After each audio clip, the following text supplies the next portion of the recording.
مرحبا مرحبا مرحبا مرحبا مرحبا مرحبا. السلام علیکم ورحمۃ اللہ وبرکاتہ.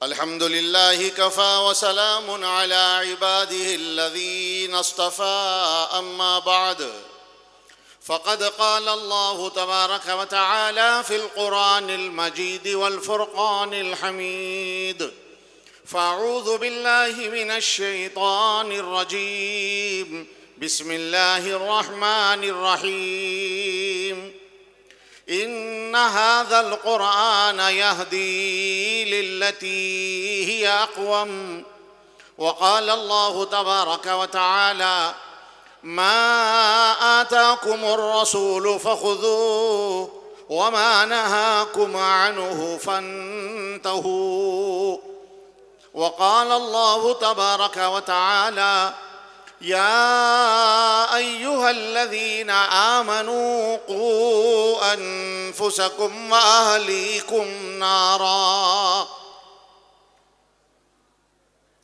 وقال النبي صلى الله عليه وسلم إن الله يرفع بهذا الكتاب أقواما ويضع به آخرين وقال النبي صلى الله عليه وسلم خيركم من تعلم القرآن وعلمه وقال النبي صلى الله عليه وسلم كلكم راع وكلكم مسؤول عن رعيته أو كما قال عليه الصلاة والسلام. انتہائی قابل احترام شہنشین پر تشریف فرما ہماری ریاست کے ممتاز اور مایہ ناز اکابر علماء کرام، حفاظ عظام، میرے محترم بزرگوں، دوستوں اور عزیز دینی بھائیوں، پردہ نشین میری ماں اور بہنوں، پہلی مرتبہ آپ کے اس دیار میں حاضری کا شرف حاصل ہوا. بچپن سے جامعہ عربیہ سیوا نگر کے تذکرے سنتے تھے. بانی مدرسہ حضرت مولانا سید ابراہیم صاحب رحمۃ اللہ علیہ کا نام سنتے تھے اور بڑی تمنا تھی کہ جنوبی ہند کے اس قدیم ادارے کا دیدار مقدر ہو، لیکن مصروفیات کی وجہ سے چاہتے ہوئے بھی آدمی کہیں جا نہیں سکتا. کچھ کرنے کے لیے، کہیں جانے کے لیے کچھ نہ کچھ بہانہ چاہیے. آج کا یہ عظیم الشان اجلاس اس کا ذریعہ بنا. الحمدللہ میری دلی تمنا پوری ہوئی. جامعہ عربیہ سیوا نگر کے اس 82ویں سالانہ جلسے دستار بندی میں شرکت اور حاضری اور حفاظ کرام کی دستار بندی کو دیکھ کر بڑی خوشی ہوئی. اللہ تعالیٰ اس ادارے کو دن دگنی رات چگنی ترقی عطا فرمائے. حضرت مولانا غلام مجتبیٰ صاحب مدد اللہ العالی نے مجھ سے کہا تھا کہ 11 تاریخ کو جلسہ ہے، لیکن مجھے یہ نہیں بتایا کہ آپ کا بیان 12 تاریخ کو ہوگا. اور میں آتے وقت معلوم کیا کہ سیوا نگر کا جلسہ کب تک، تو بولے کہ فجر تک. بیٹھے گے نا فجر تک انشاءاللہ؟ انشاءاللہ انشاءاللہ ماشاءاللہ. دیکھیے کافی دیر ہو چکی، 12 بج گئے. یہ 12 گھڑی کے بجے اپنے نہیں بجے. اپن حیدرآبادی لوگ ہیں، نواب ہے. رات کے 2 بجے تو رات شروع ہوتی اپنی، اور صبح 2 بجے صبح ہوتی. رات میں 2 بجے سوتا، کب اٹھا رہے بولتے ہو؟ اب بھی صبح 2 بجے اٹھا بولتا انہیں. صبح 12 بجے اٹھا بولتا، 12 بجے اس کی صبح ہوتی. تو ماشاءاللہ آپ لوگوں سے کہ چہروں سے تو نظر نہیں آ رہا کہ 1 بج گیا، گھڑی بتا رہی کہ 1 بجا. تو امید ہے انشاءاللہ آپ حضرات بیٹھیں گے. اس لیے کہ میرے بعد بھی ایک اور مہمان مقرر جو ملک کے ممتاز عالم ہیں، ریاست کرناٹک بنگلور سے تشریف لائے ہیں، بڑے منفرد لب و لہجے کے مقرر ہیں، ان کو بھی آپ سننے کے شائق ہیں اور انہی کے اشتیاق میں آپ حضرات بھی بیٹھے ہیں۔ میرے محترم بزرگوں، عزیزوں، دینی بھائیوں اور میری ماں اور بہنوں، یہ مدارس دینیہ اسلام کے مضبوط قلعے ہیں، اور یہ مدارس ہی اصلاح معاشرہ کے ضامن ہیں۔ چونکہ آج کے اس جلسے کا موضوع جہاں تکمیل حفظ قرآن ہو چکا، قرآن کی فضیلت، قرآن کی اہمیت، قرآن کی عظمت، قرآن کا مقام، قرآن سے محبت، تفصیل سے اس موضوع پر گفتگو ہو چکی، اور ایک موضوع ہے استقبال رمضان، اصلاح معاشرہ۔ استقبال رمضان تو سال میں ایک مرتبہ رمضان آتا، تو رمضان سے پہلے استقبال رمضان کے جلسے ہر جگہ ہوتے رہتے، ہم لوگ سنتے ہیں۔ لیکن میرے بھائیوں، میری ماں اور بہنوں، اصل مسئلہ ہمارے معاشرے کی اصلاح کا ہے۔ اصلاح معاشرہ کے جلسے یوں تو سال بھر ہوتے رہتے ہیں، لیکن ماشاءاللہ دینی مدارس کے انتظامیہ نے بھی اپنے مدرسے کے جلسوں کا عنوان اصلاح معاشرہ منتخب کیا، یہ بتانے کے لیے کہ معاشرے کی اصلاح کتنی ضروری ہے، اور معاشرے کی اصلاح کہاں سے ہوگی، اور معاشرے کی اصلاح ہم کو کہاں سے شروع کرنا ہے۔ یہ دیکھیے، پورا معاشرہ، سب سے پہلے یہ بات سمجھیے کہ معاشرہ کسے کہتے ہیں۔ عام طور پر لوگ اصلاح معاشرہ کے جلسے میں تو آتے ہیں، لیکن یہ سمجھ کے آتے کہ جلسہ اصلاح معاشرے کا، معاشرے کی اصلاح کرتے علماء آ کے، اور اپن جا کے وہاں پر بیان سنتے، یہی ہمارے ذہنوں میں ہے۔ لیکن ہم کو یہ ذہن میں بٹھانا ہوگا کہ معاشرہ کسے کہتے ہیں اور معاشرے کی اصلاح کہاں سے ہوتی ہے۔ معاشرہ کہتے ہیں ہمارے سماج کو، معاشرہ کہتے ہیں ہمارے اٹھنے بیٹھنے چلنے پھرنے کو۔ دوسرے معنی میں معاشرہ وجود میں آتا ہے ہماری اپنی ذات سے۔ میں اور آپ ہے تو معاشرہ ہے، مجھے اور آپ کو ملا کر سوسائٹی اور معاشرہ کہا جاتا ہے۔ میں اور آپ اگر نہیں ہے تو وہ معاشرہ نہیں ہے۔ اب اصلاح کس کی ہونا ہے؟ معاشرے کی ہونا کہ ہماری ہونا ہے؟ تھوڑا بیچ میں آپ بھی بولو، تھوڑا میں بھی بولتا ہوں، نہیں تو ڈر لگتا ہے 1 بج گیا، اب لوگ پیچھے والے سورے کی جاگرے کی پتہ بھی نہیں چلتا ہے نا۔ ایک مرتبہ لوگ ماشاءاللہ آپ نے دیکھا ابھی مدرسے کے بچوں کو، چھوٹے بچے نے بڑا دھماکہ کر دیا، کیسے انداز میں نعت پڑھی اس نے، اور پورا سمجھ کر پڑھا اس بچے نے، دھوم مچا دی ماشاءاللہ۔ اور ابھی طلبہ نے آپ کے سامنے مکالمہ بھی پیش کیا۔ یہ اسٹیج پہ آ کے بولنا، اسٹیج پہ آ کر تقریر کرنا، مکالمہ پیش کرنا، یہ کوئی آسان کام نہیں ہے۔ سننا بڑا آسان ہے، بولنا یہاں پر آ کر یہ سب سے اہم مسئلہ ہے۔ لیکن سننے والے بھی تھوڑا ہوشیار رہنا۔ ایک مرتبہ ایک صاحب کو الیکشن میں کھڑے کا شوق ہوا، کونسلر کے واسطے کھڑے رہے، انہوں وارڈ ممبر کے واسطے۔ تو نوجوانوں بولے، چچا تم الیکشن میں تو فارم ڈال دیے اور تم سیلیکٹ ہو گئے، تم اب الیکشن لڑتے بول رہے، مگر الیکشن میں اسپیچ دینا پڑتا، تقریر کرنا پڑتا، ووٹا لینا ہے تو، اور جھوٹ بولنا پڑتا، دیکھو یہ کر دوں گا، وہ کر دوں گا، میرے کو ووٹ ڈالے تو ایسا کر دیتا ہوں، 5 سال تک اب کے میں کھاتا ہوں، پھر اگلے 5 سال پھر ووٹ ڈالے تو تمہارے کو کچھ تو بھی کرتا ہوں، یہ سب بولنا پڑتا تمہارے کو۔ بولے ایسا کیا بولے؟ ارے ابھی تک زندگی میں کبھی تقریر نہیں کرا رہے بھائی، اسپیچ نہیں دیا، میں کیا کروں؟ نہیں کرنا پڑتا۔ بولے محلے کے ایک نکڑ پہ، چوراہے پہ ایک اسٹیج لگا کے پبلک کو جمع کرے۔ یہ صاحب آئے، آ کے بیان کرنے کے واسطے اسٹیج پہ آئے، کچھ بھی سمجھ میں نہیں آ رہا ان کو، مائک لیے کھڑے رہ کے بولے، مائک لے کے، بھائیوں اور بہنوں میں کیا بولنے والا ہوں معلوم ہے تمہارے کو؟ لوگ بولے نہیں معلوم۔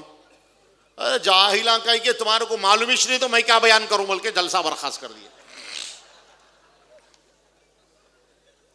دوسرے دن پھر ایک نکڑ پہ جلسہ رکھے، وہاں لے گئے چچا کو تقریر کرنے کو، وہاں جا کے کھڑے رہ کے پھر وہی آتا تو نہیں تھا کچھ بھی بولنے۔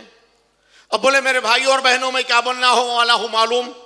پبلک سوچی کل نہیں معلوم بولے تو انہوں اسٹیج چھوڑ کے چلے گئے، آج بولیں گے اپن سب معلوم بولیں گے۔ سب لوگ بولے معلوم، بولے سب پہلے سے معلوم ہے تو میں کیا بولوں تمہارے کو۔ پھر جلسہ برخاست۔ اب اور 2-4 دن کے بعد بچے بولے ایسا کام نہیں چلتا چچا، اسپیچ دینا پڑتا، بغیر تقریر کریں گے پبلک ووٹا نہیں ڈالتی، کیا کرنا؟ چلو پھر اسٹیج لگائے ہم بہت گیدرنگ کرے, پبلک بہت آئی, اور پبلک بھی لوگ ابھی ہوشیار ہو گئے, ڈیوائڈ ہو گئے, تھوڑے ادھر بیٹھے تھوڑے ادھر بیٹھے. اب انہوں آ کے کھڑے رہ کے بولے بھائیوں اور بہنوں میں کیا بولنے والا ہوں معلوم؟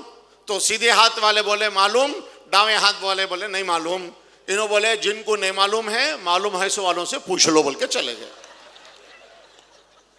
تو تھوڑا آپ بھی بولو, میں مولانا جمیل صاحب کے لیے ماحول بنا رہا ہوں میں. تو آپ لوگ انشاءاللہ غور سے سنیں گے نا غور سے. تو معاشرے کی اصلاح کہاں سے شروع ہونا بھائی؟ ہماری اپنی ذات سے, ہمارے اپنے گھر سے. اگر میں سدھر گیا, میرا گھرانہ سدھر گیا, تو معاشرہ پورا سدھر جائے گا.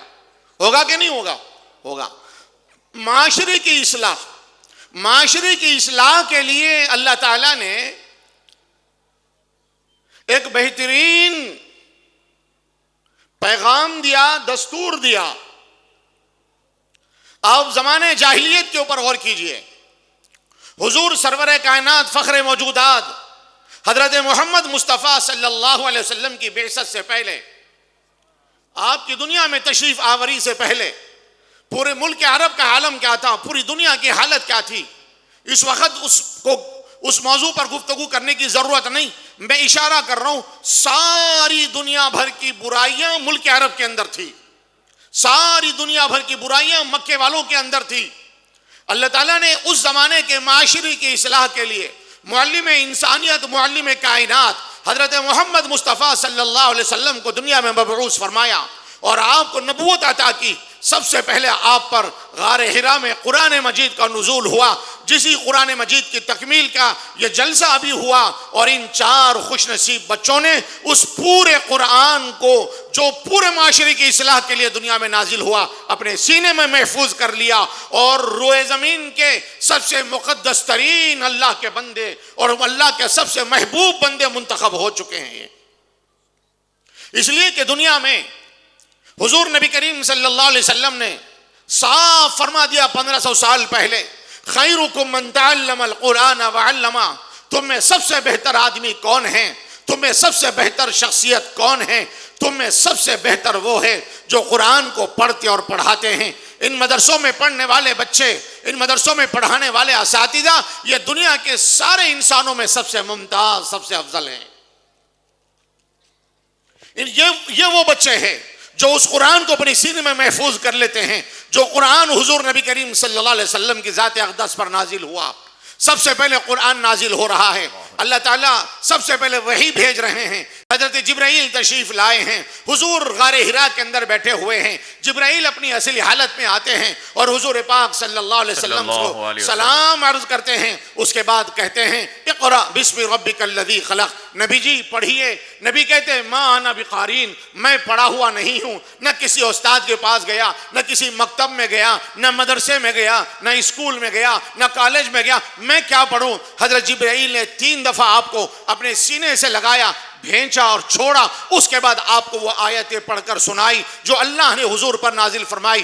دیکھیے میرے بھائیوں, میرے بزرگوں, سب سے پہلے وہی نازل ہو رہی ہے, قرآن کی آیتیں نازل ہو رہی ہے. دنیا میں شراب عام ہے, دنیا میں جوا عام ہے, قتل و غارت گری عام ہے, زناکاری بدکاری عام ہے, بے حیائی عام ہے, باپ کا قتل ہو جاتا ہے, بیٹیوں کو زندہ دفن کر دیا جاتا ہے, ماں کے ساتھ بدسلوکی کی جاتی ہے, زمین پر گرے ہوئے خون کو چاٹ لیا جاتا ہے, مادرزاد ننگے ہو کر خانہ کعبہ کا طواف ہوتا ہے, سود لیا جا رہا ہے, رشوت لی جا رہی ہے, حرام کھایا جا رہا ہے, حلال کی تمیز نہیں ہے, اچھے بری کی تمیز نہیں ہے, عقل و شعور نہیں ہے, سلیقہ نہیں ہے, زندگیاں جانوروں سے بدتر ہے. اس گندے معاشرے کی اصلاح کے لیے, اس سڑے ہوئے معاشرے کی اصلاح کے لیے اللہ تعالیٰ ایک کامیاب نسخہ عطا فرما رہے ہیں. اس سڑے ہوئے معاشرے کے, اس سڑی ہوئی بیماریوں کے علاج کے لیے ایک دوا تجویز فرما رہے ہیں. سب سے پہلے اللہ نے نماز کا حکم نہیں دیا, زکوٰۃ کا حکم نہیں دیا,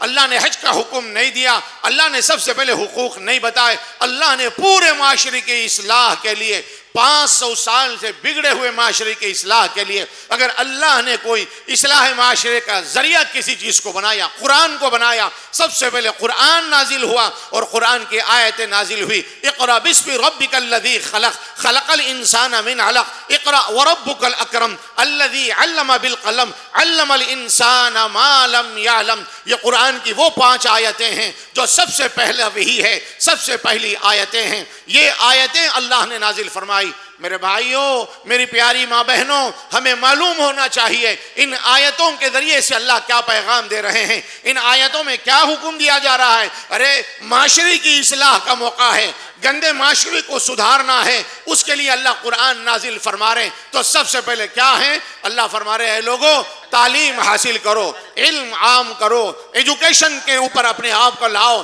تعلیم کو دنیا میں عام کرو، اس لیے کہ علم ہی وہ دولت ہے جس سے جہالت دور ہوتی ہے، اندھیروں کی زندگی سے نکل کر روشنی کی زندگی میں آتا ہے۔ تعلیم ہی وہ چیز ہے جو اچھے برے کی تمیز سکھاتی ہے، تعلیم وہ ہے جو انسان کے اندر انسانیت پیدا کرتی ہے، تعلیم وہ ہے جو انسان کے اندر کی درندگی کو ختم کرتی ہے۔ سب سے پہلے وہی نازل ہوئی علم کے بارے میں، تعلیم کی اہمیت کے بارے میں۔ میرے بھائیوں، معاشرے کی اصلاح اگر چاہتے ہیں، سب سے پہلے اپنے آپ کو تعلیم یافتہ بناؤ، اپنے بچوں کو تعلیم یافتہ بناؤ۔ حضور نبی کریم صلی اللہ علیہ وسلم نے اپنی امت کو تاکید کے ساتھ تعلیم دی ہے۔ طلب العلم فریضۃ علی کل مسلم و مسلمہ، ہر مسلمان مرد و عورت کے لیے علم کا حاصل کرنا فرض ہے۔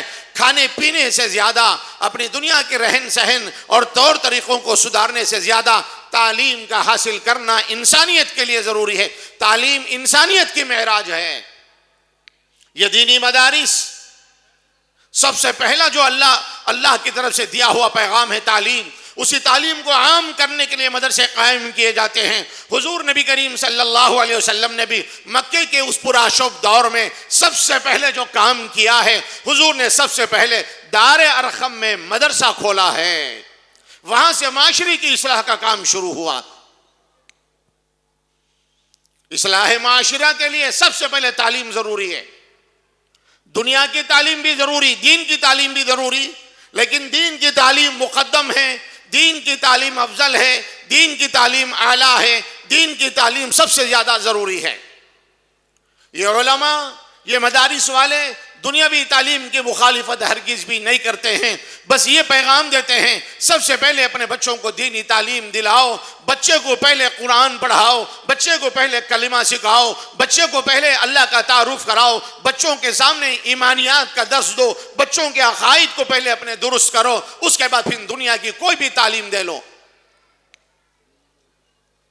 دوسری چیز اصلاح معاشرہ کے لیے وہ ہے اپنی ذمہ داری کو محسوس کرنا۔ اللہ تعالیٰ نے گھر کے بڑوں کے اوپر اپنے چھوٹوں کی تربیت کی ذمہ داری ڈالی ہے۔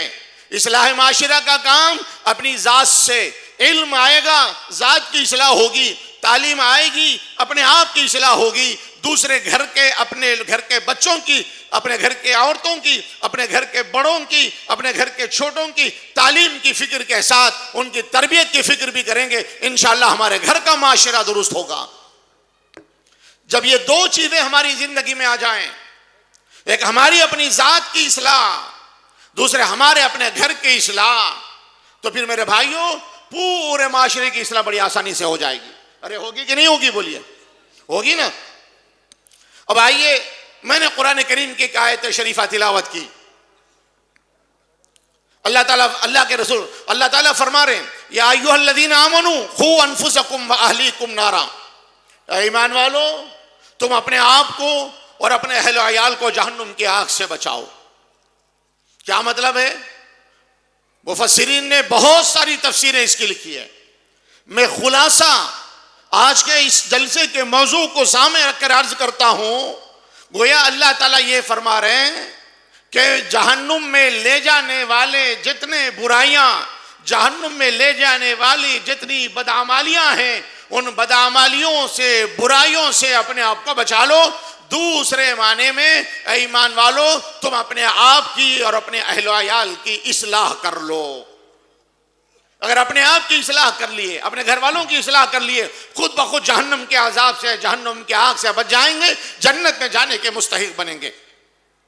اس لیے خاندان کے گھر کے ہر بڑے کی ذمہ داری ہے اپنے آپ کی فکر کے ساتھ اپنے چھوٹوں کی فکر کرنا، اپنے آپ کو بھی جہنم کی آگ سے بچانا، اپنے گھر والوں کو جہنم کی آگ سے بچانا، اپنے گھروں میں تعلیم کا ماحول بنانا، روزانہ اپنے بچوں کو کچھ وقت دینا۔ آج گھروں کا یہ عالم ہے، شام میں بچے جب اسکول سے آتے ہیں تو باپ گھر میں موجود نہیں ہوتا، باپ جب دکان سے آفس سے گھر کو آتا ہے بچے ہوم ورک کر کے کھا کے پی کے تھک کے سو جاتے ہیں، صبح جب باپ بستر سے اٹھتا ہے اس سے پہلے بچے اسکول کو چلے جاتے ہیں۔ ہفتہ ہفتہ ہو جاتا، اولاد کی باپ سے ملاقات نہیں ہوتی، اتوار کا دن چھٹی کا دن ماں کہتی بچوں گڑبڑ نہیں کرنا، ابو جان تھک ہار کے سو رہے ہیں، ہفتے میں ایک دن ٹائم ملتا، صبح 12 بجے اٹھے، پھر منہ ہاتھ دھوئے ناشتہ کرے، دوستوں کے ساتھ پکنک پہ شاپنگ پہ ادھر ادھر گھومنے نکل گئے۔ میرے بھائیوں، مسلمان گھروں میں آج سب سے برا ماحول یہ بن گیا، خود اپنی اولاد کو وقت دینے کو تیار نہیں ہے۔ اور ماں بیچاری کیا کرے گی؟ صبح سے شام تک جھاڑو برتن، صبح سے شام تک کپڑے دھونا، پکانا، ٹفن بنانا، بچوں کو اسکول بھیجنا، اسکول سے آنے کے بعد ان کا ہوم ورک کرانا، پھر ان کو رات میں کھلا کے سلا دینا، صبح سے شام تک اسی میں مصروف ہے۔ ماں باپ اپنی اولاد کو وقت دینے کے لیے تیار نہیں ہے۔ ماں باپ کی ذمہ داری ہے اپنی اولاد کی تربیت کریں۔ ابھی مفتی شعیب صاحب بتا کے گئے آپ کو، اولاد کی تربیت کے لیے لیکچر کی ضرورت نہیں ہے، اولاد کی تربیت کے لیے ان کو گھنٹوں بٹھا کے تقریر کرنے کی ضرورت نہیں ہے، بلکہ اپنی اولاد کی تربیت کے لیے ان کے سامنے اپنے آپ کو نمونہ بنا کے پیش کرو، اپنے آپ کو آئیڈیل بنا کے پیش کرو، اپنے آپ کو ماڈل بنا کے پیش کرو۔ اپنی اولاد کو بتاؤ ایک مومن کی زندگی کیسے ہوتی ہے، اپنی اولاد کو بتاؤ ایک اللہ کے ماننے والے کی زندگی کیسے ہوتی ہے، اپنی اولاد کو بتاؤ اللہ کے نبی کے چاہنے والوں کی زندگی کیسے ہوتی ہے۔ ارے اللہ کے حبیب کے ماننے والوں، اللہ کے حبیب کے چاہنے والوں کی زندگی میں اللہ کے احکام، نبی کے طریقے، نبی کی سنتیں ہوتی ہے، وہ سر سے لے کے پیر تک نبی کی سنتوں کے پیکر اور اللہ کی تعلیمات کے مجسم بن کر دو اپنے بچوں کے سامنے نمونہ بن کر زندگی گزارتے ہیں۔ اگر ماں باپ کی زندگی سنورے گی، اگر ماں باپ کی زندگی کے اندر سدھار آئے گا، اولاد کی زندگی میں بھی سدھار آتا ہے۔ ماں باپ کے اخلاق اولاد کے اندر آتے ہیں۔ بزرگوں نے فرمایا جب کوئی ماں اپنی اولاد کو دودھ پلاتی ہے، فرمایا ماں اپنے بچوں کو دودھ نہیں پلا رہی، بلکہ ماں اپنے دودھ کے ایک ایک قطرے کے ساتھ اپنے اندر کی اچھائیوں کو اور اپنے اندر کی برائیوں کو اپنی اولاد کے اندر پیوست کر رہی ہے۔ دودھ کے قطروں کے ذریعے سے ماں کی اچھائیاں اولاد کے اندر اتر رہی ہے، ماں کی اچھائیاں، ماں کی برائیاں اولاد کے اندر اتر رہی ہے۔ ایک مرد اپنی بیوی سے ملتا ہے، اس نطفے سے، اس پانی کے قطروں سے جو بچہ پیدا ہوتا ہے، جو اولاد جنم لیتی ہے، وہ ایک ایک خطرے کے ذریعے سے جو اولاد کا جسم بنتا ہے، ان کی جان بنتی ہے، ان کا روح، ان کی روح بنتی ہے۔ میرے بھائیوں، ان خطروں کے اثرات بھی ان بچوں کے اوپر پڑتے ہیں۔ بظاہر دیکھنے میں ناپاک قطرے ہیں، لیکن ان قطروں کے ذریعے سے آدمی کے اپنی جبلت، آدمی کے اپنی فطرت، آدمی کا اپنا نیچر، آدمی کے اپنے اخلاق ان بچوں کے اندر، اس نطفے کے اندر پیوست ہوتا ہے۔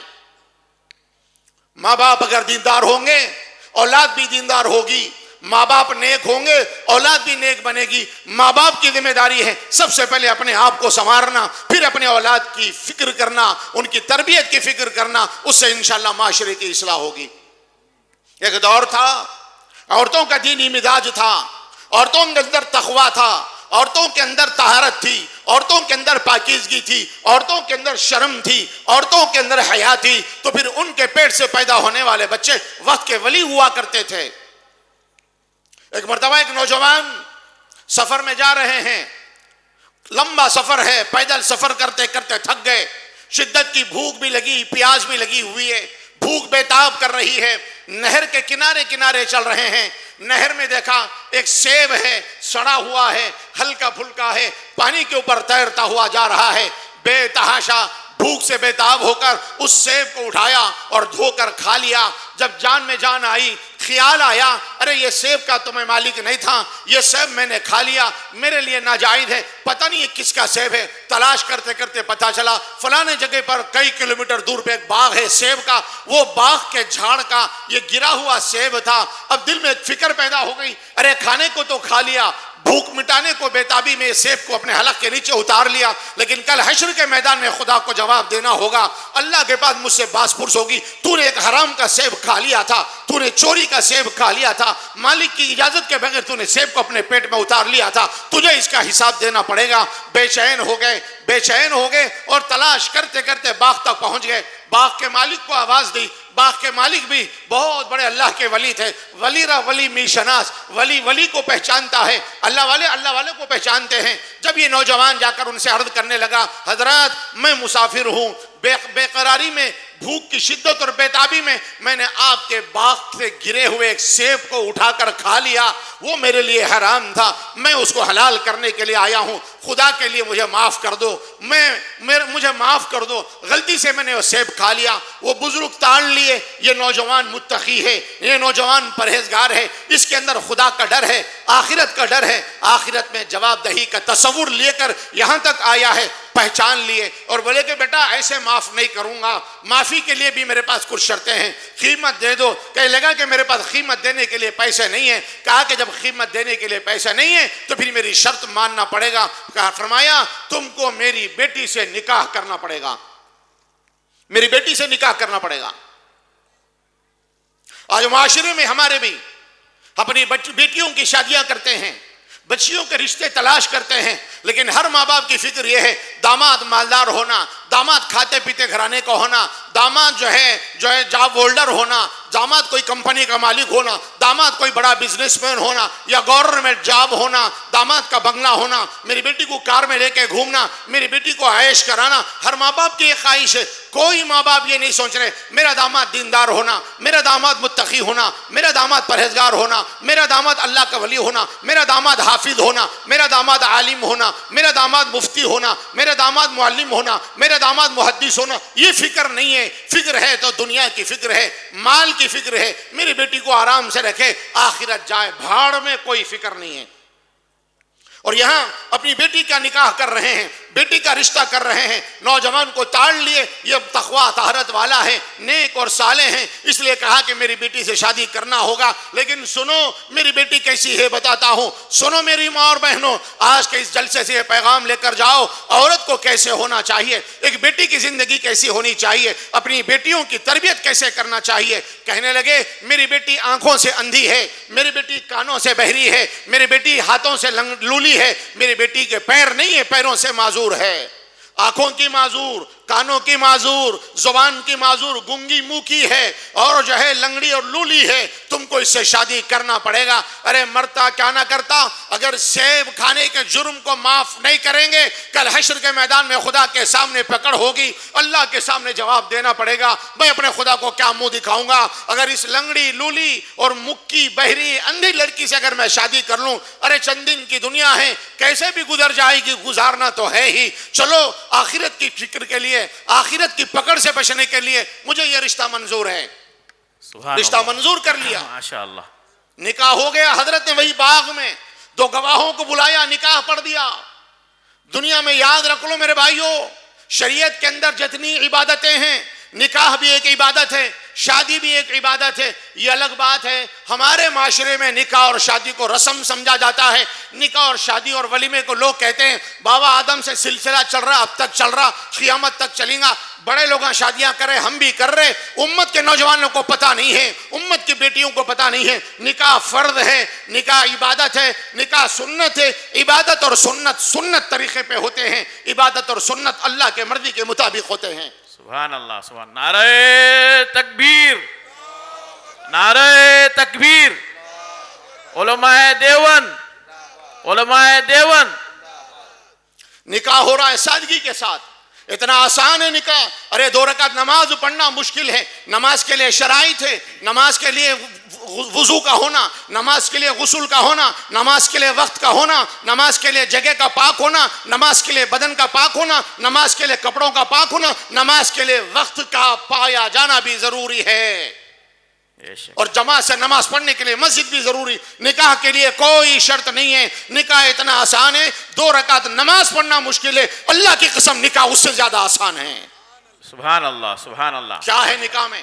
دو گواہوں کی موجودگی میں لڑکی کی طرف سے لڑکی کا ولی یا لڑکی کا وکیل کسی نوجوان لڑکے کے سامنے دلہے کے سامنے یہ اقرار کرتا ہے اور یہ معروضہ پیش کرتا ہے، میں نے اپنی وکالت سے یا اپنی ولایت سے اپنی لڑکی کو یا فلانی لڑکی کو اتنے مہر کے بدلے تمہارے نکاح میں دیا، کیا تم نے قبول کیا؟ لڑکے نے کہہ دیا ہاں میں نے قبول کیا۔ میرے بھائیو سوچو کتنا وقت لگا اس نکاح کے کرنے میں، ارے سیکنڈوں میں نکاح ہو جا سکتا ہے، لیکن آج ہم نے اپنے معاشرے میں لین دین، گھوڑا جوڑا، کھانے کی بھیک مانگ مانگ کر کھانے کی عادت نے ہم لوگوں کو اتنا مجبور کر دیا۔ ہماری بیٹیاں گھروں میں بیٹھی ہوئی ہے، عمریں گزرتی چلی جا رہی ہے، سر کے بال سفید ہو رہے، ان کا کوئی رشتہ تھامنے کو تیار نہیں ہے، کوئی ان کا رشتہ منظور کرنے کو تیار نہیں ہے۔ آج ہم نے معاشرے کے رسم و رواج کی وجہ سے معاشرے میں نکاح کو مشکل بنا دیا، زنا کو آسان کر دیا۔ آج زنا کے اڈے آباد ہے، زناکاری کے اڈے آباد ہے، نکاحوں پر دیر ہونے کی وجہ سے، شادی میں تاخیر ہونے کی وجہ سے آسان کام کو ہم نے مشکل بنا لیا۔ الغرض بزرگ نے نکاح پڑھا دیا، اب ان کو نہ گھر ہے نہ دار ہے، بے وطن ہے، دیار غربت میں ہے۔ کہا کہ حضرت میرے پاس تو گھر نہیں، کہا کہ اسی باغ میں میرا گھر ہے، اسی میں رہ لینا۔ کہا کہ جاؤ، شام ہو گئی، رات ہو رہی، تمہاری دلہن تمہارا انتظار کر رہی ہے۔ اس نوجوان نے قبول تو کر لیا، منظور تو کر لیا، لیکن دل میں ایک ہیبت ہے، پتہ نہیں کیسی ہوگی، لنگڑی بھی ہے، لولی بھی ہے، بہری بھی ہے، اندھی بھی ہے، کیسے میرا گزارا ہوگا؟ بس ڈرتے ڈرتے کمرے میں قدم رکھا، اور کمرے میں قدم رکھتے ہی سنت ہے گھر میں داخل ہوتے السلام علیکم ورحمۃ اللہ وبرکاتہ کہنا۔ گھر میں داخل ہوتے کیا کرنا؟ سلام کرنا۔ کون کرنا؟ آدمی کرنا، مرد کرنا، آنے والا کرنا، عورت نہیں، عورت نہیں۔ ہم لوگ انتظار کرتے بیوی آ کے سلام کرنا، سنت اللہ کے رسول صلی اللہ علیہ وسلم کی گھر میں داخل ہوتا سلام کرنا۔ شروع کریں گے نا آج سے انشاءاللہ، انشاءاللہ۔ اور ماں بہنیں بھی سنیں، اگر بیٹا گھر میں آ کے بہو کو سلام کر رہا تو تانے نہیں دینا، کیا رے جورو کی مہریہ میں نمازاں پڑھ رہا، جمعہ 8 دن نے وہ سلامہ ٹھوک رہا، دیکھو کیسا بولتے نہیں ساسو ماں۔ نہیں، ماں اور بہنوں دین سیکھو، علماء سے سیکھو، مدرسوں سے سیکھو۔ کمرے میں پہنچے، سلام کیا اپنی بیوی کو، بیوی جواب دے رہی ہے وعلیکم السلام ورحمۃ اللہ وبرکاتہ۔ پریشان، کیا بولے تھے حضرت؟ سسرے صاحب کیا بولے تھے؟ مکی بولے۔ پھر قریب جا کے گھونگھر اٹھائے، بلا کی خوبصورت، آنکھیں کھول کے دیکھ رہی۔ انہیں بولے اندھی، بولے انہیں دیکھو کتنی خوبصورت ہے، کیسے آنکھیں، ہاتھاں دیکھ کے ہاتھاں اچھے، پاواں دیکھ کے پاواں اچھے، بول رہی بھی سن رہی بھی، الٹے پاواں باہر آ گئے۔ میں غلط کمرے میں گھس گیا کہ کیا آئے گی بول کے، اپنے جیسا رہا تو ہاں۔ آج کیا ہے ہمارے معاشرے میں حالت؟ اپنی بیوی کے ساتھ وہ محبت و تعلق نہیں، غیروں کے ساتھ۔ میں اکثر کہتا ہوں کبھی اپنی بیوی کو پیار سے محبت سے میری جان بول کے نہیں بولتا، مگر بازو والے کی جورو کو بڑی محبت سے بھابھی جان بولتا۔ ہاں، یہ اس کو ہم سمجھنے کو تیار نہیں میرے بھائیوں، یہ کتنی بڑی بے حیائی کی بات ہے۔ ارے ساری محبتوں کا مرکز ہماری گھر کی عورتیں ہیں، ہمارے سارے اخلاق ہماری گھر کی عورتوں پہ برتنا ہے۔ الٹے پیر واپس آئے، حضرت کے پاس گئے، بولے کہ حضرت یہ کیا؟ بولے کہ نہیں، میری ایک ہی بیٹی، اگلوتی بیٹی وہی 6، سب انہی 6۔ بولے آپ تو ایسا بولے؟ ہاں بیٹا صحیح بولا، آج تک میری بیٹی نے کسی نامحرم پر نگاہ نہیں ڈالی، کسی نامحرم کو نہیں دیکھی، ناکوں سے اندھی ہے۔ سبحان اللہ۔ سنو میری ماں اور بہنوں، پردہ صرف یہ نہیں ہے کہ کوئی عورت کو جو ہے، کوئی مرد جو ہے عورتوں کو نہ دیکھے، عورتوں کے لیے بھی پردہ ہے کہ عورت کسی مرد کو نہ دیکھے۔ حضور نبی کریم صلی اللہ علیہ وسلم کی مجلس ہے، مسجد نبوی میں بیٹھے ہوئے ہیں، صحابہ میں تذکرہ چل رہا، دنیا کی سب سے اچھی عورت کون ہے؟ مختلف صحابہ اپنے اپنے انداز سے مختلف باتیں بیان کر رہے ہیں۔ حضرت علی کرم اللہ وجہہ اپنے گھر تشریف لاتے ہیں، کچھ کام سے بی بی فاطمہ نے دیکھا علی متحیر ہیں، علی پریشان ہیں، پوچھا علی کیا بات ہے؟ کہا ابا جان کی مجلس میں، آقا کی مجلس میں ایک مسئلہ چھڑ گیا ہے، ایک سوال اٹھا ہے، سب دنیا کی سب سے بہتر عورت کون ہے، دنیا کے سب سے اچھی عورت کون ہے؟ لوگ مختلف باتیں کہہ رہے ہیں، میں پریشان ہوں، میں کیا کہوں؟ بی بی فاطمہ نے کہا علی میں بتاتی ہوں تمہیں دنیا کی سب سے اچھی عورت کون ہے۔ کہا بی بی فاطمہ نے علی جاؤ آقا کی مجلس میں جا کے عرض کر دینا دنیا کی سب سے اچھی عورت وہ ہے جو کسی دوسرے مرد کو نہ دیکھے، دنیا کے سب سے اچھی عورت وہ ہے جس کو کسی دوسرا مرد کبھی نہ دیکھے۔ یہ ہوتی ہے دیندار عورت، عورت کو کوئی نہ دیکھے، عورت کسی کو نہ دیکھے۔ کہنے لگے آنکھوں سے آج تک کسی غیر محرم کو نہیں دیکھا، کانوں سے آج تک میری بیٹی غیبت نہیں سنی، میری بیٹی کسی کی چغلی نہیں سنی، میری بیٹی کانوں سے کوئی گانے کی آواز نہیں سنی، زبان سے مکی اس طرح ہے، گونگی اس طرح ہے، اپنی زبان سے سوائے حق بات کے، سوائے قرآن کی تلاوت کے، سوائے اللہ کے نبی کی باتوں کے، سوائے دین کی باتوں کے، سوائے خیر کی بات کے، آج تک کبھی اس کی زبان سے کوئی غلط بات نہیں نکلی۔ زبان کی گونگی، ان ہاتھوں سے کبھی کسی پہ ظلم نہیں کیا، ان ہاتھوں سے کبھی کسی کو ستایا نہیں، ان ہاتھوں سے کبھی گناہ کا کام نہیں کیا، ان پیروں سے کبھی گناہ کے اڈوں پہ نہیں گئی، ان پیروں سے کبھی غلط راستے پہ چل کر نہیں گئی، ان پیروں سے کبھی کسی کو تکلیف نہیں پہنچائی۔ اس اعتبار سے میری بیٹی آنکھوں کی اندھی بھی ہے، کان کی بہری بھی ہے، زبان کی گونگی بھی ہے، ہاتھوں کی لولی اور پیروں کی لنگڑی بھی ہے۔ میرے بھائیوں نکاح ہو گیا، رخصتی ہو گئی، وداعی ہو گئی، گزارا ہو رہا ہے، 9 مہینے کے بعد میں ان کے گھر میں بچہ پیدا ہوتا ہے۔ ہائے ہائے سنو میری ماں اور بہنوں، وہ بچہ پیدا ہونے والا کون ہے؟ پوری دنیا اس بچے کو محبوب سبحانی، خطب ربانی سیدنا حضرت شیخ عبد القادر جیلانی رحمۃ اللہ علیہ کے نام سے یاد کرتی ہے۔ سبحان اللہ ماشاء اللہ۔ نعرہ تکبیر، نعرہ تکبیر، علماء دیوبند، علماء دیوبند۔ مائیں جب نیک ہوتی ہے تو اولاد ایسی پیدا ہوتی ہے، باپ تقوی والا ہوتا ہے تو اولاد ایسی پیدا ہوتی ہے۔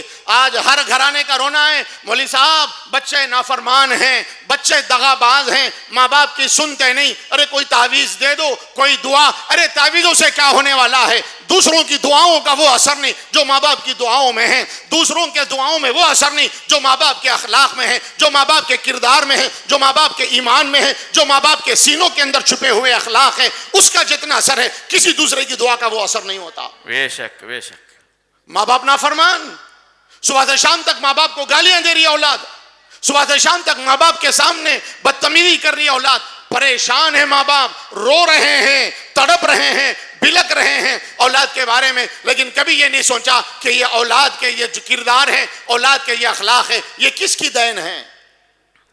اس لیے اپنے آپ کو بناؤ، اپنے آپ کو سنوارو، پھر اپنی اولاد کی بھی فکر کرو میرے بھائیوں، اولاد کی تربیت کرو اس انداز میں کہ ہماری اولاد دیندار بنے۔ میں نے ماؤں سے عرض کیا تھا ماں کے دودھ کے ایک ایک قطرے کے ساتھ ماں کے اخلاق بچوں کے اندر اترتے ہیں۔ میں اپنی بات سمیٹنے جا رہا ہوں۔ ایک دفعہ ایک ملک کا بادشاہ تھا، اپنے بیٹے شہزادے کو بھیجا، ایک دوسرے ملک کا بادشاہ ان کے ملک کے اوپر حملہ کرنے کے لیے آ رہا ہے، دفاع کرنے کے لیے، ڈیفینس کرنے کے لیے، روکنے کے لیے بھیجا۔ تھوڑی دیر کے بعد اطلاع آئی بادشاہ کا شہزادہ نوجوان پیٹ پھیر کے بھاگ گیا، بزدلی کا مظاہرہ کیا، اور وہ ملک کا بادشاہ پوری فوج کو لے کر ملک میں داخل ہونے والا ہے۔ بادشاہ رات بھر ٹہل رہا، بے چین ہے۔ ملکہ آتی ہے، بادشاہ کی بیوی مولانا کی بیوی نہیں ہے، حافظ صاحب کی بیوی نہیں ہے، وقت کے بادشاہ کی بیوی ہے۔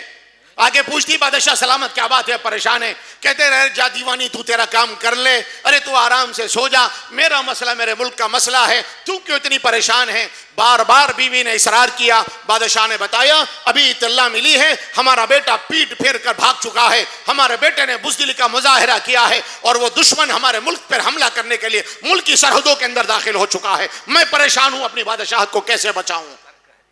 ماں کہنے لگی بادشاہ سلامت یہ ہرگز نہیں ہو سکتا، ہمارا بیٹا بزدل ہو، ہمارا بیٹا باپ کی نافرمانی کرنے والا ہو، ایسا ہو ہی نہیں سکتا۔ ہمارا بیٹا جان دے سکتا ہے، ہمارا بیٹا اپنے جسم کے ٹکڑے کرا دے سکتا ہے، لیکن ہمارا بیٹا پیٹ پھیر کے بھاگ نہیں سکتا، ہمارا بیٹا اپنے باپ کے ساتھ غداری نہیں کر سکتا۔ تھوڑی دیر کے بعد اطلاع آئی بادشاہ سلامت کو کہ نہیں، وہ جو خبر تھی غلط تھی، بلکہ شہزادہ جنگ جیت چکا اور آنے والے بادشاہ کی فوج کو مار مار کے بھگایا۔ جشن منایا جا رہا ہے محل میں، خوشیوں کی لہریں دوڑی ہوئی ہے. بادشاہ سب چیزوں سے فارغ ہو کر اپنی بیوی کے پاس آیا اور اگر آ کر پوچھنے لگا بیگم آخر کیا بات ہے, آپ پورے ڈٹ کے کیسے کہہ سکتی ہو, کتنے وثوق کے ساتھ اتنی گارنٹی کے ساتھ تم نے کہا تھا ہمارا بیٹا بزدل نہیں ہو سکتا, ہمارا بیٹا پیٹ پھیر کر بھاگ نہیں سکتا, ہمارا بیٹا باپ کا نافرمان کبھی نہیں ہو سکتا, تم نے یہ بات کیسے کہی؟ ملکہ نے کہا بادشاہ سلامت ایک راز ہے, رہنے دو. بادشاہ نے کہا نہیں, جیسا تم نے مجھ سے اگلوایا تم کو بھی کہنا پڑے گا. تو اس ماں نے کہا میری ماں اور بہنوں آج کچھ نہیں تو یہ بات اپنے پلوں میں باندھ کے جاؤ, مائیں کیسے ہوتی ہے. اس ماں نے کہا بادشاہ سلامت خدا کی قسم جب 2.5 سال تک میں نے اپنے بیٹے کو دودھ پلایا ہے کبھی ایک وقت بھی میں نے بغیر وضو کے اپنے بیٹے کو دودھ نہیں پلایا.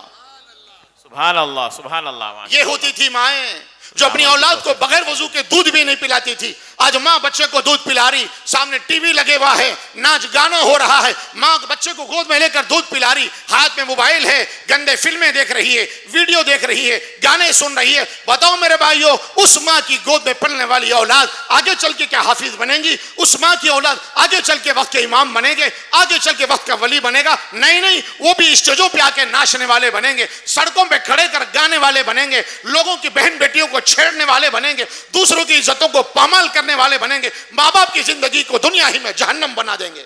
اللہم احفظنا امین. اس لیے میرے ماں اور بہنوں اپنے آپ کو سنوارو, اپنے آپ کو سدھارو. اگر ہمارا دل سدھر گیا ہماری زندگی سدھر جائے گی. ہم نے اپنے آپ کو بنا لیا, پورا معاشرہ انشاءاللہ آسانی سے بن جائے گا. سب سے پہلے اپنے ایمان کی حفاظت کرنا. اصلاح معاشرہ کا بنیادی رکن ہے ایمان. ایمان کی اصلاح ہونا, ہمارا ایمان مضبوط ہونا, ایمان کے اندر خلل نہیں آنا. اللہ ایک ہے, اللہ کے رسول حضرت محمد صلی اللہ علیہ وسلم خاتم النبیین ہیں. آپ کے بعد قیامت تک کوئی نبی نہیں آئے گا. قیامت تک خدا کی توحید باقی ہے, نبی کی نبوت بھی باقی رہے گی. اللہ کی توحید تو ہمیشہ کے لیے, دنیا میں نبی کی نبوت قیامت تک کے لیے ہے. یہ ایمان اور عقیدہ مضبوط ہونا, اللہ کی ذات پر یقین ہمارا بھی ہماری اولاد کا مضبوط ہونا. بچپن سے اپنے بچوں کے ایمان کو بناؤ. حضرت خواجہ نظام الدین اولیاء رحمۃ اللہ علیہ کی ماں اپنے بچے کی تربیت کس طرح کر رہی ہے. چھوٹا بچہ ہے, یتیم ہے, مدرسے کو جاتا ہے, چھٹی ہوتی گھر آتا ہے, بچے سے کہتے کہ بیٹا وضو کرو, نماز پڑھو, اللہ سے مانگو. رزق دینے والی ذات اللہ کی ہے, وہ خالق بھی ہے, وہ مالک بھی ہے, وہ رب بھی ہے, وہی رازق بھی ہے. ان اللہ هو الرزاق ذو القوة المتین. رزق دینے والا وہی, اسی سے کھانا مانگو. بچہ نماز پڑھ کے کھانا مانگتا, اللہ سے دعا کرتا. محراب ہوتا تھا دیواروں میں, مٹی کی دیواروں میں, محراب کے اندر کھانا رکھا ہوا ہے, پکا کے رکھ دیتی. بچہ دعا کر کے اٹھتا اور وہ کھانا لے کے کھا لیتا, پھر مدرسے کو چلے جاتا. ایک دن عجیب اتفاق ہے کہ بچہ مدرسے سے آ چکا, ماں بازار گئی تھی سودا لانے, دیر ہو گئی, ماں پریشان ہے, بے چین ہے, پتہ نہیں میرے بچے کا کیا ہوگا, آج تو ایمان ٹوٹ جائے گا, یقین کمزور ہو جائے گا. روزانہ دعا کر کے دسترخوان جو ہے اٹھاتا تھا اور کھانا کھا لیتا تھا. آج میرا بچہ آیا ہوگا, نماز بھی پڑھا ہوگا, لیکن محراب میں کھانا نہیں ملے گا. بچے کا یقین بھی ٹوٹ جائے گا اور بچہ بھوک سے بلک رہا ہوگا. دل میں تڑپتی ہوئی خدا سے دعائیں مانگ رہی, اللہ جی آج لاج رکھ لیجئے میری, میں نے اپنے بچے پر محنت کر کے اس کے ایمان کو بنایا تھا, آج میری تھوڑی سی تاخیر کی وجہ سے آج میرے بچے کا یقین کمزور پڑ جائے گا. روتی ہوئی گھر کے پاس آتی ہے, دیکھی بچہ گھر کے باہر ٹہل رہا ہے, بچوں کے ساتھ کھیل رہا ہے. ماں جا کے لپٹ جاتی ہے, رو رو کے کہتی بیٹا بھوک لگی ہوگی نا, بیٹا بہت دیر ہو گئی نا, تیرے پیٹ میں جل رہا ہوگا, بھوک کی شدت برداشت نہیں ہو رہی ہوگی, چل بیٹا میں تجھے کھانا بنا کے کھلاتی. بچہ کہنے لگا اماں جی میں تو کھانا کھا چکا ہوں. بولے کہاں سے کھایا؟ روزانہ نماز پڑھتا تھا, آج بھی نماز پڑھا, روز جہاں سے کھانا لیتا تھا آج بھی وہیں سے کھانا لے کر اٹھا کر کھا لیا ہوں. خدا کی قسم اماں جان آج ایسا مزیدار کھانا کھایا ہوں, زندگی میں کبھی ایسا لذیذ کھانا مجھے مقدم میں نہیں تھا, میسر نہیں آیا مجھے. مائیں ایسے اپنے بچوں کے ایمان کو بناتی تھی. اپنے بچوں کے ایمان کو بناؤ میرے بھائیوں, ان کے یقین کو مضبوط کرو. پھر دوسرے درجے میں اعمال صالحہ پہ لے کے کھڑا کرو. بچپن سے اپنے بچوں کو مسجد میں لانا, نماز کا عادی بنانا. ہم خود نماز نہیں پڑھتے, اپنے بچوں کو کیا نمازی بنائیں گے؟ ہر ماں باپ کی فکر ہے, مول صاحب دعا کرو بچے نمازی ہو جانا, مول صاحب دعا کرو بچے متقی بن جانا, مول صاحب دعا کرو اللہ میرے بچوں کو نیک توفیق دے. میرے بھائیوں توفیق اللہ جب تک نہیں دیتا جب تک ہمارے اندر حرکت نہیں ہوگی، جب تک ہمارے دلوں میں طلب اور تڑپ نہیں پیدا ہوگی، خود بھی نمازی بننا، اپنی اولاد کو نمازی بنانا. اللہ نبی سے فرما رہے وَأَمُرْ أَهْلَكَ بِالصَّلَاةِ وَاصْطَبِرْ عَلَيْهَا. نبی جی اپنے گھر والوں کو نماز کا حکم کیجئے. اور نبی امت کو کہہ رہے ہیں بچہ 7 سال کا ہو جائے نماز پڑھنے کی ترغیب دو، 10 سال کا ہو جائے نماز نہ پڑھنے پر مارو، نماز نہ پڑھنے پر سختی کرو. ارے میرے بھائیو، وہ رحمت للعالمین جو جانوروں پر رحم کرنے والے، جو غیروں پر رحم کرنے والے، دشمنوں پر رحم کرنے والے، گالیاں دینے والوں کے حق میں پھول برسانے والے، زخم کھا کر پھول برسانے والا، گالیاں سن کر دعائیں دینے والا نبی یہ فرما رہے ہیں 10 سال کا بچہ نماز نہ پڑھے تو مارو. اپنے بچوں کو مسجد کو لے کر جاؤ، اپنی گھر کی بچیوں کو نمازی بناؤ، وہ انشاءاللہ نمازی بنیں گے، اگلا آنے والا معاشرہ نمازی بنے گا. سب سے پہلے ایمان مضبوط ہو، دوسرے درجے میں اعمال مضبوط ہو. رمضان کا مہینہ آ رہا ہے، ابھی سے تیاری کر لو روزے رکھنے کی. ابھی سے اب کے رمضان کے روزے ہوتے کی نہیں ہوتے کی، اب کے رمضان کے روزے بہت گرمی میں آ رہے، کیسا ہوتا کی بولے تو ویسی چھوتا. تیاری کرو، صحت بناؤ، دل کو مضبوط کرو. حالات کیسے بھی ہو مجھے روزہ رکھنا ہے، گرمی کیسی بھی مجھے روزہ رکھنا ہے. معمولی عذر سے روزے چھوڑ دیتے ہیں، نہیں. رمضان کا مہینہ آ رہا، استقبال کرو. رمضان کے مہینے کا استقبال کیسے؟ رمضان کے مہینے کا استقبال اس حال میں ہونا چاہیے، یہ مبارک رات میں بیٹھے ہوئے ہیں، یہ مبارک شخصیتیں یہاں پر بیٹھی ہوئی ہے، یہ وقت کے علماء ہیں، وقت کے اولیاء ہیں، اللہ کے محبوب بندے بیٹھے ہوئے ہیں. ہم ان کی بارگاہ میں بیٹھے، ہم ان کے سامنے بیٹھے ہوئے. یہ رات دعائیں قبول ہوتی ہیں، بچوں کا تکمیل حفظ قرآن ہوا، ان کی دستار بندی ہوئی ہے، آج دعائیں قبول ہوتی ہے. آج یہ طے کر لو آج کی رات یہاں سے سچی پکی توبہ کر کے اٹھیں گے اور رمضان کا استقبال، رمضان کا چاند اس حال میں دیکھیں گے. ہمارے سینے میں، ہمارے دل میں کوئی گناہ باقی نہیں رہے گا، ہمارے نام اعمال میں کوئی گناہ باقی نہیں رہے گا. بولو انشاءاللہ. استقبال ایسے ہو رمضان کا. اس کے ساتھ ساتھ برائیوں کو چھوڑنا پڑے گا، سارے گناہوں سے توبہ کرنا پڑے گا. شب برات، شب نجات، شب مغفرت آ رہی. اللہ گناہگار بندوں کی توبہ کو قبول کرتے ہیں. اللہ تعالیٰ قبیلہ بنو کلب کی بکریوں کے بالوں سے زیادہ اپنی امت کی مغفرت فرما دیتے ہیں. اس مغفرت والی رات میں توبہ کر لو اللہ سے اور یہ طے کر لو کہ آج کے بعد انشاءاللہ گناہ نہیں کریں گے. آنکھوں کا گناہ، کانوں کا گناہ، زبان کا گناہ رات دن اس کا معمول بن گیا. جب سے یہ شیطان کا باپ موبائل نکلا نا، اسمارٹ فون، بڑا فون نکلا، پورا معاشرہ تباہ ہے. بچے بھی تباہ، بڑے بھی تباہ، عورتیں بھی برباد، بوڑھے مرد بھی برباد ہے. کوئی معاشرے کا آدمی بچا ہوا نہیں ہے. پورا معاشرہ پراگندہ ہو چکا ہے. اس کے گناہوں سے بچو، تنہائیوں کے گناہوں سے بچو. تنہائیوں میں یہ یقین دلوں میں بٹھا لو میرا خدا مجھے دیکھ رہا ہے. اگر رات کے اندھیرے میں بند کمرے میں موبائل لے کر میں گناہ کروں، میرا اللہ مجھے دیکھ رہا ہے. میں جو ہے اسٹڈی کے بہانے سے اور جو ہے یوٹیوب کے اوپر کوئی اپنے ہوم ورک دیکھنے کے بہانے سے، کوئی اپنا سبجیکٹ دیکھنے کے بہانے سے بھی میں بری چیزیں دیکھ رہا ہوں تو میرا اللہ مجھے دیکھ رہا. اس سے بچنے کی فکر کرنا، تنہائیوں کے گناہوں سے اپنے آپ کو بچانا. آج تو برسر عام گناہ ہو رہے ہیں. اور نوجوانوں اپنی عزت کو داغدار مت کرو. آخری بات کر کے اپنی بات ختم کر رہا ہوں. آج بے حیائی بڑھ گئی ہے. آج ہمارے نوجوانوں میں دوسرے جو ہے نامحرم بچیوں کے ساتھ دوستی کرنا اسکولوں اور کالجوں میں عام ماحول بن گیا ہے. محلوں میں، گھروں میں عام ماحول بن گیا ہے. نامحرموں کو دیکھنا، ان سے افیئر کرنا، ان سے چیٹنگ کرنا، ان سے دوستی کرنا، اس کے بعد پھر ان سے منہ کالا کرنا عام رواج بن گیا ہے. اور آج رو رہے کہ صاحب ہماری مسلمان لڑکیاں غیروں کے ساتھ بھاگ کے جا رہی ہے. ارے کوئی دن ایسا نہیں گزرا. ان علماء سے پوچھو، ہم بھی فون استعمال کرتے ہیں، ہم بھی یوٹیوب پہ دیکھتے ہیں، ہم بھی واٹس ایپ پہ دیکھتے ہیں. ہمارے واٹس ایپ پہ بھی روزانہ ایسی خبریں آتی ہیں کہ صاحب آج فلانے علاقے کی 8 لڑکیاں، فلانی جگہ کی 5 لڑکیاں، فلانے علاقے کی 2 لڑکیاں فلانے کے ساتھ کورٹ میرج کر رہی ہے. کون ہے وہ؟ غیر مسلم ہے، نان مسلم ہے، غیروں کے ساتھ شادیاں کر رہی ہے. آج ہماری بچیاں غیروں کے ساتھ بھاگ کے جا رہی. کوئی مندروں میں شادیاں کر رہے، کوئی چرچوں میں جا کے شادیاں کر رہے. آخر وجہ کیا ہے؟ ہمارے نوجوانوں کو جوش جذبہ آتا، ہماری بہنیں بیٹیوں کو اٹھا کے لے جا رہے، ہماری بہنوں کی عزتیں لوٹ لے رہے. لیکن جب ہم اپنی بہن کی عزت لوٹتے ہیں اس وقت خیال نہیں آتا، اس وقت خیال نہیں آتا. اللہ کے رسول صلی اللہ علیہ وسلم نے فرمایا عفو تعفو نساؤکم، اے لوگو تم پاک دامن رہو. مردوں سے مخاطب ہے، تم پاک دامن رہو، تمہاری عورتیں پاک دامن رہیں گی. ایک بزرگ نے اس کا مفہوم مخالف عرض کیا، یوں فرمایا اگر تم اپنی بہنوں بیٹیوں کی عزتوں کو لوٹو گے، اگر تم اپنے بہنوں کے ساتھ آنکھوں کا گناہ کرو گے، اپنے بہنوں کے ساتھ تم چاٹنگ کرو گے، اپنے بہنوں کے ساتھ دوستیاں کر کے، بہن سے مراد مسلمان لڑکیوں کے ساتھ اگر تم یہ گناہ کے کام کرو گے، خدا تمہاری بہنیں بیٹیوں کی عزتوں کو غیروں سے لٹوائے گا، غیروں سے لٹوائے گا۔ معاشرے کا سب سے بڑا گناہ ہے آج کے دور میں۔ اپنے بچوں کی تربیت کرو، پاکیزہ بناؤ، نیک بناؤ، ایسے بناؤ کہ لوگ دیکھ کے مثال دینا، مومن ہو تو ایسے ہو، مومنہ ہو تو ایسی ہو۔ الغرض میرے بھائیوں، میری بہنوں، معاشرے کی اصلاح ہماری اصلاح پر منحصر ہے۔ اگر ہم نے اپنے آپ کو سدھار لیا، اپنے گھر کے بچوں کو سدھار لیا، اپنے خاندان کو سدھار لیا، انشاءاللہ پورے معاشرے کی اصلاح ہو جائے گی۔ اور معاشرے کی اصلاح ان مدرسوں سے ہوگی۔ ان مدرسوں میں معاشرے کی اصلاح کرنے والے واعظین، معاشرے کی اصلاح کرنے والے مبلغین، معاشرے کی اصلاح کرنے والے داعیین، معاشرے کی اصلاح کرنے والے ائمہ پیدا ہوں گے۔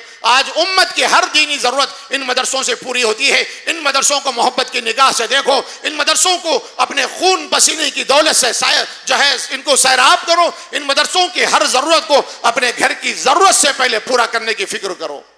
ان مدرسوں سے محبت کریں گے، ان مدرسوں کی قدر کریں گے، انشاءاللہ ہماری زندگی میں دین آئے گا، ہمارے نسلوں میں انشاءاللہ علماء حفاظ پیدا ہوں گے۔ اور اگر نہیں میرے بھائیوں، اگر ہم نے ان مدرسوں کو بے حرمتی کی نظروں سے دیکھا، اگر ہم نے ان مدرسوں کو شک کی نظر سے دیکھا، ہم نے ان مدرسوں پر اگر ہم نے انگلیاں اٹھائی، یاد رکھ لو ہماری نسلوں میں دور دور تک بھی کوئی عالم نہیں پیدا ہوگا۔ اللہ حفاظت فرمائے، اللہ حفاظت فرمائے۔ یہ مدرسے دین کی آبیاری کرتے ہیں، اسلام کے شیدائی پیدا کرتے ہیں، اسلام کے محافظ دستے کو تیار کرتے ہیں۔ ان مدرسوں اور مکاتب کو اپنی جان اور مال کے ذریعے سے امداد کرو، ان کو پروان چڑھاؤ۔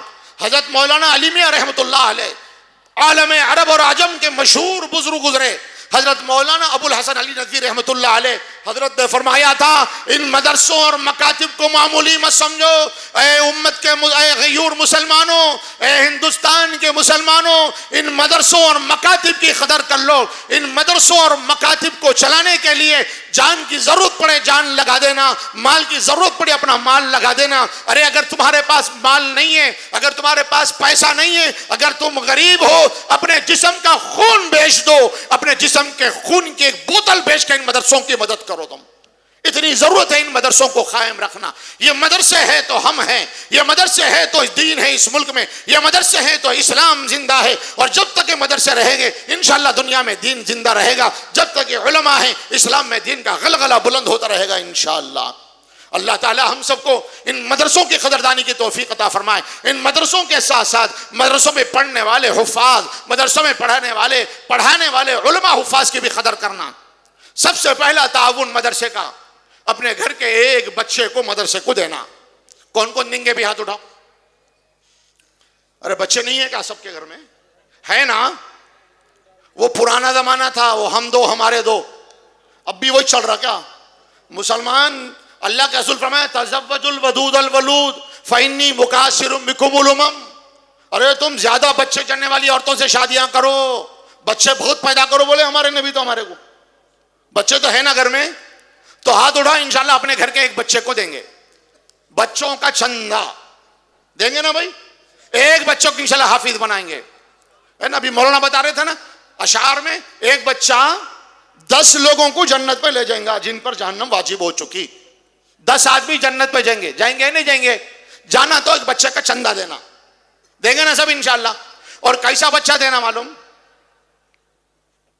منڈا، شرارتی، کوئی اسکول میں نہیں چل رہا، نہیں پڑھ رہا، سدا کے ماں باپ کی جان کھا لے رہا۔ مدرسے میں ایسے بچوں کو لا کے ڈالتے۔ پھر بھی یہ مول صاحبوں کا احسان ہے، ایسے بچوں کو بھی پڑھا کے ایسا بنا دے، پتھر لے کے آئے تو ہیرا بنا کے دے رہے نہیں دے رہے۔ لیکن میرے بھائیوں مدرسے میں اپنے سب سے اچھے بچے کو دو، سب سے ذہین بچے کو لا کے دو۔ پریشان نہ کو انہیں کیا کھاتا کیا کماتا بول کے۔ لوگوں کا حل کیا ہے معلوم؟ بولو مول صاحب بچوں کو مدرسے میں پڑھاؤ نا، مول صاحب انہیں حافظ بنا تو عالم بنا تو کیا کھاتا؟ مول صاحب کیا کماتا کیا کھاتا؟ مدرسے میں پڑھاؤ بولے تو کیا کماتا کیا کھاتا؟ اور یہ مول صاحب کو علماء کو دیکھ کے کیا بولتے ہیں؟ مول صاحبہ کے پیٹاں بڑے بڑے، کڑک کس طریقے کے کپڑے پہن رہے، زبردست گاڑیاں مینٹین کر رہے، آئی فون کہاں سے لا رہے، کہاں سے آ رہا، کیسا کھا رہے، چت بھی اپن پڑے بھی اپن اچھ پڑھا رہے بچوں کو، بولے تو کیا کر کے جیتا کیا کر کے کھاتا بول رہے، اور مول صاحبہ اچھا کھا رہے تو دیکھ کے کیا بولتے، کہاں سے لا کے کھا رہے مول صاحبہ، اللہ کھلاتا اپنے کو دکھے نہیں جیسا، اللہ کھلاتا، کوئی حافظ کوئی عالم بھوکا نہیں مرتا انشاءاللہ، ہاں اللہ برکت دیتے، تو بنیں گے نا اپنے بچوں کو حافظ قرآن انشاءاللہ۔ اللہ تعالیٰ ان ٹوٹی پھوٹی باتوں کو سمجھنے کی عمل کرنے کی توفیق عطا فرمائے، اس مدرسے کو اس ادارے کو دین دوگنی رات چگنی ترقی عطا فرمائے، اللہ ہم لوگوں کی زندگی میں وہ دن بھی عطا کرے، آج 82 ایئرس ہو چکے ہیں اس اسکول کو قائم ہوئے، اللہ کرے کہ 100 سال پورے ہو جائے اور ہم سب اپنی آنکھوں سے وہ 100 سالہ جشن بھی دیکھیں، اللہ تعالیٰ ہم سب کو کہنے آمین، سننے زیادہ آمین، عمل کی توفیق آمین، عطا فرمائے، آمین آمین۔ وآخر دعوانا الحمدللہ رب العالمین۔